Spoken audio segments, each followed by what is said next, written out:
বর্তমানে এখানের অবস্থা দেখেন, এখানে খুব জঙ্গল হয়ে আছে।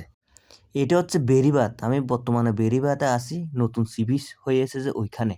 এখানে অবস্থা দেখেন, খুব জঙ্গল হয়ে আছে। কতটুকু সামনে গেলে মানে বেশি বেশি দূরত্ব না, আপনি 10 ফুট যদি সামনে যান ওইখানে কোনো ধরনের জঙ্গল নাই। আপনি 10 ফুট যদি পিছনে আসেন এখানে দেখবেন জঙ্গলের অভাব নাই। এই জঙ্গলগুলো যদি একটু যদি সংস্কার করা যেত অনেক ভালো হতো, কারণ ওই দিক দিয়ে মনে করেন লোকজনের যাতায়াত আছে যে, সেজন্য ওইদিকে রোডটা ক্লিয়ার, এই যে আসনগুলা ক্লিয়ার।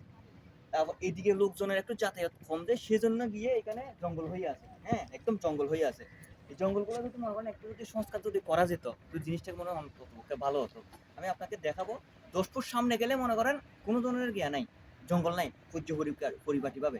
এখানে দেখেন 10 ফুট সামনে এসে দেখবেন যে এখানে জঙ্গলের অভাব নাই, কারণ ওইদিকে লোকজনের যাতায়াতটা বেশি, তার কারণে গিয়ে ওইখানে সাফ পরিষ্কার পরিচ্ছন্ন। এখানে মনে করেন 10 ফুট সামনে এসে দেখবেন যে লোকজনের যাতায়াত নাই, তার কারণে গিয়ে মনে করেন এখানে জঙ্গল হয়ে আছে। হ্যাঁ, জঙ্গল হয়ে আছে। কর্তৃপক্ষ যদি পরিষ্কার করে দিত অনেকটাই ভালো থাকতো।